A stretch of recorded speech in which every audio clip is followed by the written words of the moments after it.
Bonjour à tous, vous êtes sur Prise de Conscience, le canal sur lequel vous vous connectez afin de puiser dans nos connaissances ancestrales.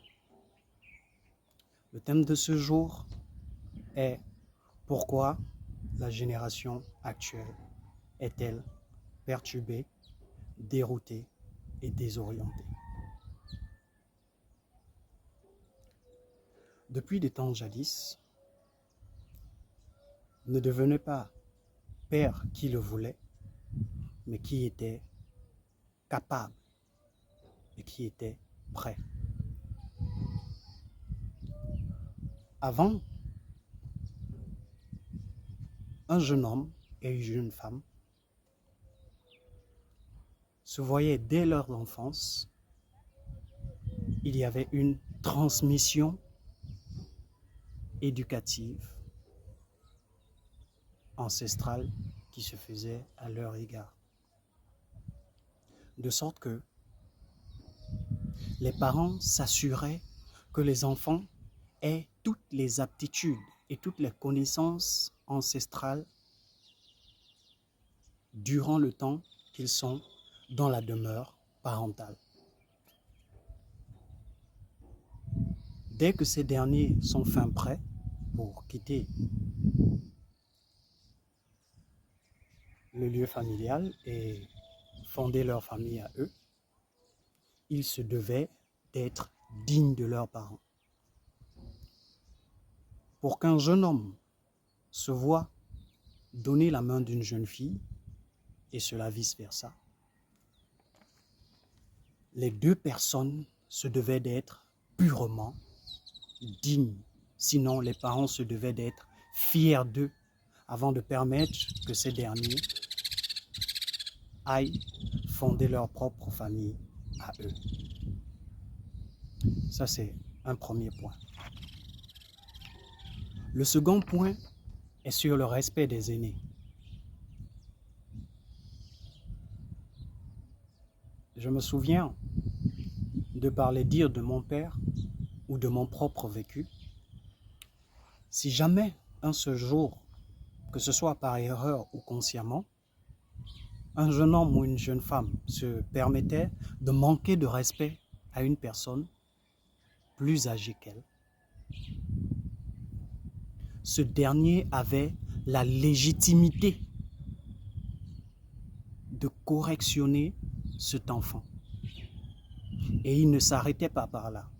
Vu que son acte était légitime, il prenait lui-même l'enfant, il l'emmenait auprès de chez ses parents et relatait les faits aux parents en question.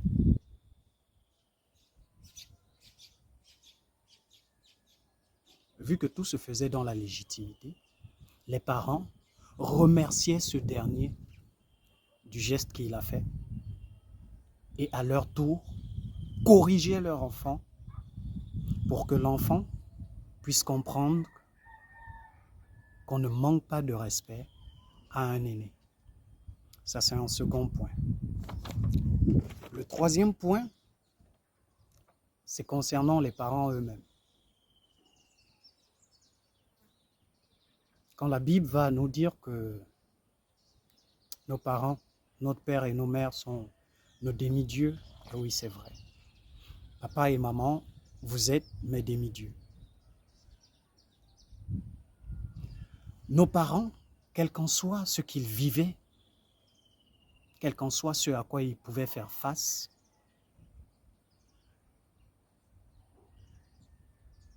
ils assumaient leur rôle parental. Ce n'est pas d'aujourd'hui que les parents commencent à se droguer, à boire ou fumer. Non, nos parents l'ont fait depuis. Mais juste qu'ils s'arrangeaient à ce que jamais nous ne puissions le savoir. C'est ce que veut dire parents. Est-ce que la vie était dure pour eux? Ça oui. En ce temps, nous ne l'imaginions même pas, mais je peux répondre aujourd'hui oui. Mais juste que comme c'étaient des parents dignes de ce mot, père et mère, Il s'arrangeait simplement à ce que cela ne nous ébruite même pas l'oreille.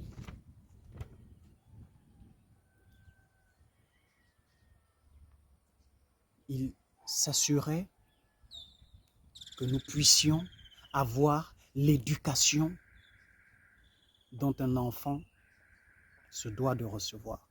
Nos parents à nous s'assuraient de cela.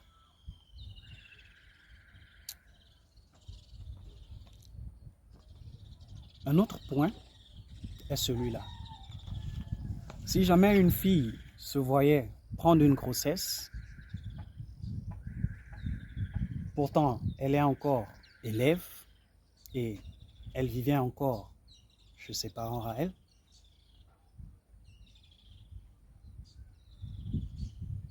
en fait, il n'y a aucune brutalisation qui lui était faite. Elle devait juste comprendre par elle-même, sinon par les événements, ce que signifie prendre une grossesse chez ses parents. Elle était simplement emmenée chez le responsable de sa grossesse. De sorte à ce que, les deux puissent comprendre ce que veut dire devenir responsable d'une grossesse.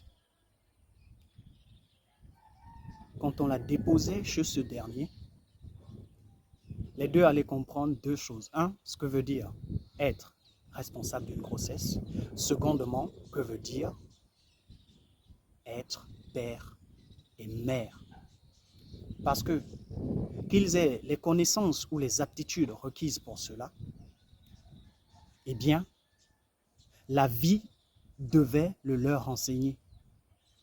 Parce qu'ils devraient prendre leurs responsabilités d'eux-mêmes, parce que le choix ne leur est pas donné.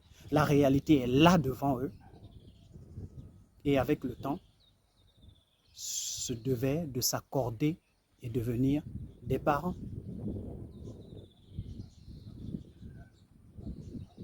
Puis, qu'est-ce qui a entraîné la chute à ce niveau? Je disais tantôt que nos parents s'arrangeaient à assumer leurs responsabilités parentales à notre égard, qui est du fait que l'éducation qui leur a été transmise par les leurs nous soit transmise. Donc, de par nous aujourd'hui, nous sommes censés refléter éducativement nos ancêtres. Mais qu'est-ce que nous faisons aujourd'hui? Quand une fille tombe enceinte, elle est chez ses parents. Les parents, vont la garder à la maison. Je ne condamne pas, je le commande tout simplement, ou je vais juste à attirer une comparaison sur ce qui se faisait avant et ce qui se fait aujourd'hui. Donc, les parents, vont la garder à la maison. Secondement, qu'elles connaissent l'auteur de la grossesse ou pas. Deux fois, des parents se voient même obligés d'assumer la responsabilité de ce petit enfant qui vient. Qui va faire quoi? Qui va faire que, la fille n'est pas consciente de l'acte qu'elle a fait. 2, ne se rend pas consciente de ce que c'est que d'être enceinte et d'enfanter, parce qu'elle ne le vit pas pleinement, parce que des parents vont apprendre sa responsabilité à elle, qui fait que nos enfants d'aujourd'hui deviennent presque les enfants de nos parents. Et ce qui suit, c'est quoi? Ce que la vie va nous enseigner est que tout ce qu'on reçoit gratuitement n'a pas d'importance parce que nous ne connaissons pas la difficulté pour l'avoir. Nous ne savons pas ce que ça signifie et nous le voyons comme un rien. Ça ne signifie rien à nos yeux.